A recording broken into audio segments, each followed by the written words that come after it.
She walked into the office every morning with quiet steps, a modest smile, and a heart full of dreams. No one paid much attention to her.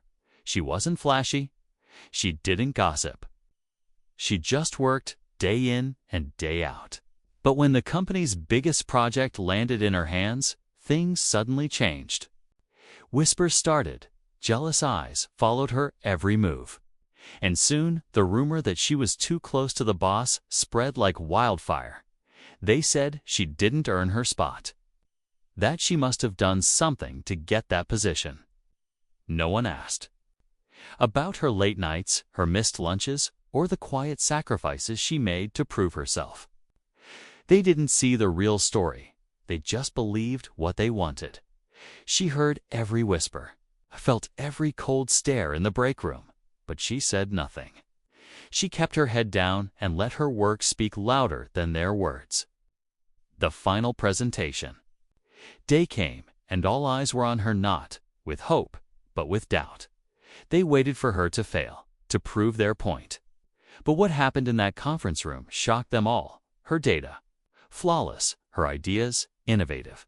Her strategy, game-changing. Even the top executives, who barely noticed her before, sat up and took notes. As she stood confidently explaining her vision, the room went completely silent, not because they were unimpressed, but because they were stunned. This was not the woman they thought they knew, but just when it seemed like she had finally earned their respect, something unexpected happened. The boss stood up, walked to the front of the room. It revealed something no one saw coming, something that would either clear her name forever or pull her deeper into the rumors. What did he say? And how did her life change after that moment?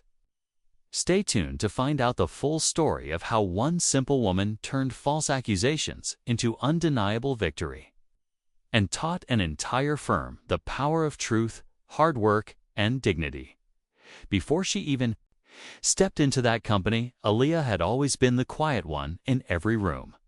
She didn't come from a big city or a famous university. She had no connections, no powerful friends, just a degree she'd worked hard for and a deep desire to prove herself. Her journey hadn't been easy. She supported her mother and younger sister, juggled part-time jobs through college, and applied to over 100 firms before finally landing this role. So when the opportunity came to lead a major project, she poured every ounce of her energy into it.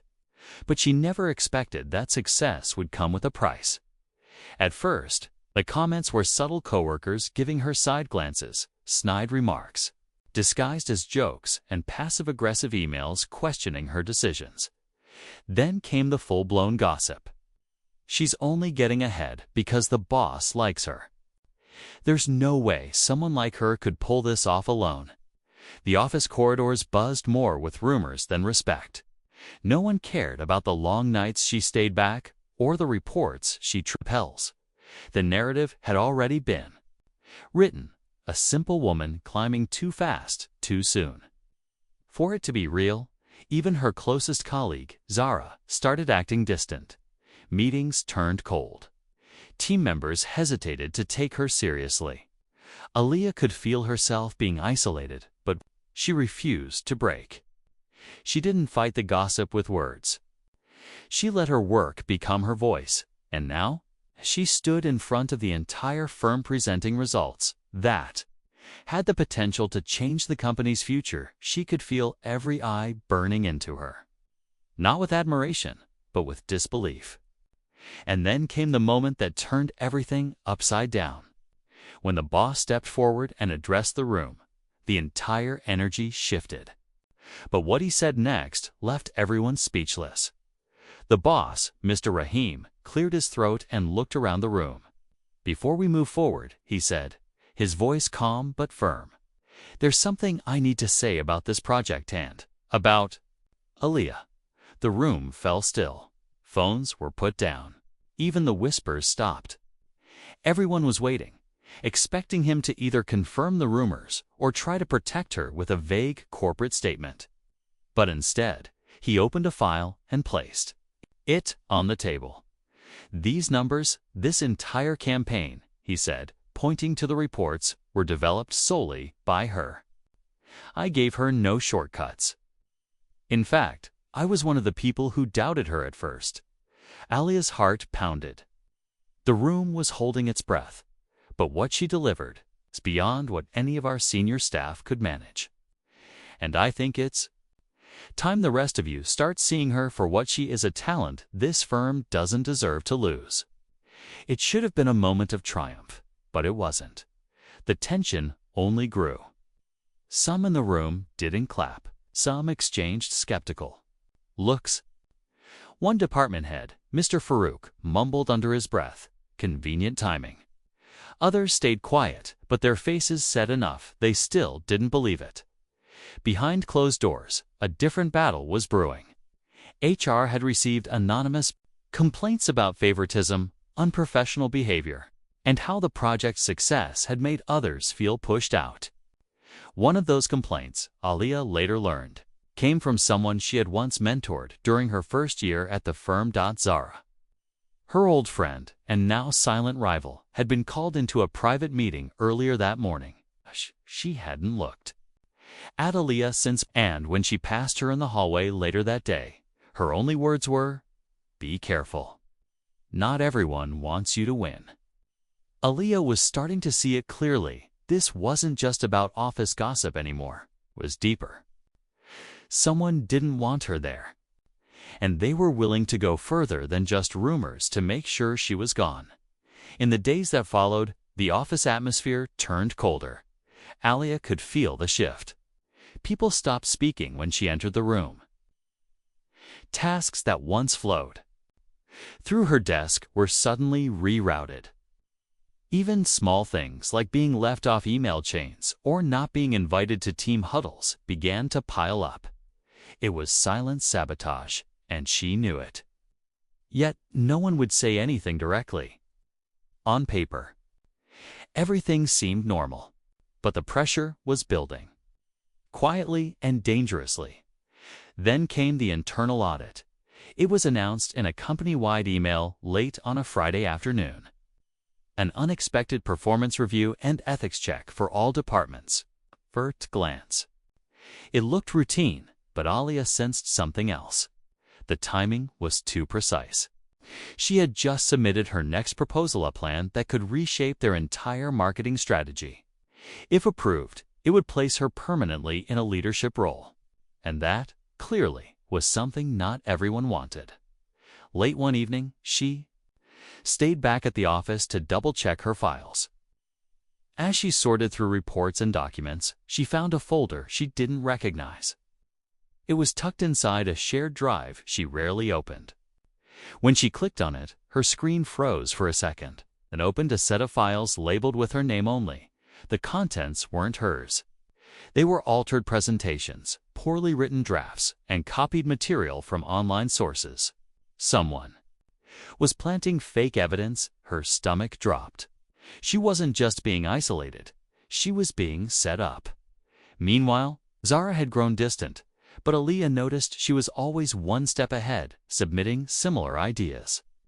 Speaking up just before Alia could present, and even casually mentioning things Alia had only discussed in private meetings. Was it betrayal or something worse? The walls were closing in. The audit team was coming.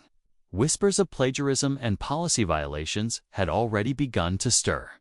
And now, with her name tied to falsified documents, Alia realized she wasn't just fighting to prove her worth, she was fighting for her entire career. But the real blow hadn't come yet. It was waiting. And when it hit, everything would come crashing down nor finally rise into the light. Just when Alia thought things couldn't get worse, a message popped up on her screen late that night. It was from a blocked internal ID. No name. Just a short sentence. Check the HR server. Folder to 9B. Her hands trembled slightly as she logged in. She knew it could be a trap, but something in her gut told her to follow it. Navigating through the secure folders, she reached to 9B, and what she found made her heart race. There were voice recordings, confidential HR meetings, private phone calls and snippets of conversations between senior managers. One file stood out. It was a recording from 3 weeks ago, a closed-door meeting between Mr. Farouk, Zara, and 2 others. In it, they discussed removing Aaliyah from her position before the project was officially adopted. They spoke casually, even laughed, about how planting altered files would raise questions about her integrity. And then came the most shocking part. Mr. Rahim's name was mentioned, not as an ally, but as someone they claimed would eventually cave under pressure. The truth hit her hard. She wasn't just up against a few jealous colleagues. This was a coordinated effort. A group of powerful insiders was working together to destroy her credibility before she could rise any further. And if they succeeded, not only would she lose her job, but her professional reputation could be damaged beyond repair. Aaliyah saved the files, backed them up, and locked her screen. Her mind raced with questions. Who sent her the message? Someone on the inside trying to help her? Or was this another layer in a much deeper trap? Meanwhile, whispers about her being suspended were already circling. A meeting had been scheduled with upper management the next morning, and she hadn't been told what it was about. It felt like a final move, like they were ready to strike. But they didn't know what she now had. And with just hours left before that meeting, Aaliyah had to decide: stay silent and hope for mercy, or risk everything by exposing what she knew. The next morning would decide ever.